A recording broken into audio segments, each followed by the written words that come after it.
Okay, here we are, Matthew Russell Lee, Inner City Press, here at the Southern District of New York Courthouse. Today, Wednesday, August 31st, 2022. We've covered this morning at 9 a.m. That's why this is a bit later than usual.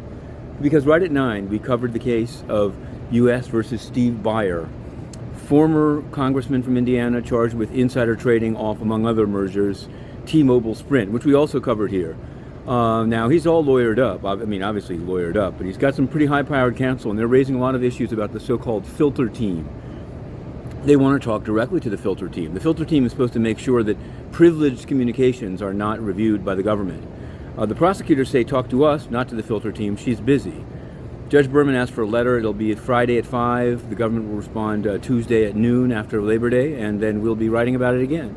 But you can find the story online. Now, yesterday, in the Mag Court, yet another Mag Court exclusive, former, 20 years ago, a Mr. Gren Laken was convicted at trial in the room right behind me, in room 318, where they're now having a trial about opioids, Purification Cristobal. Back in the day, in 2000, 2001, there was a trial of the so-called Mob on Wall Street trial, and he was convicted and got more than 60 months in prison.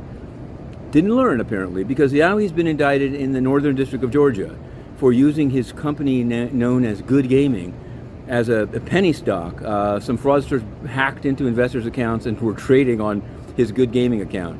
Well, he was released on $50,000 bail, but we captured it. We were there. He was in a kind of a polo shirt. He had Gerald Lefcourt. There you have it. Now, at the United Nations, a sinkhole of corruption, Antonio Gutierrez banning the press, flying around, concealing his links to the China Energy Fund Committee, convicted here at the SDNY of UN bribery. France is about to take over the Security Council. They'll take over September 1. China, we didn't even write to them. We didn't even ask for access because China is a censorious country in league with Antonio Gutierrez. Actually, they run Antonio Gutierrez. But France is different. France should be different. France says they believe in not just liberté, égalité, fraternité, but also freedom of the press. So we're going to be writing to them, asking for access to the UN this month of the General Assembly week, just as we have written to Melissa Fleming. Watch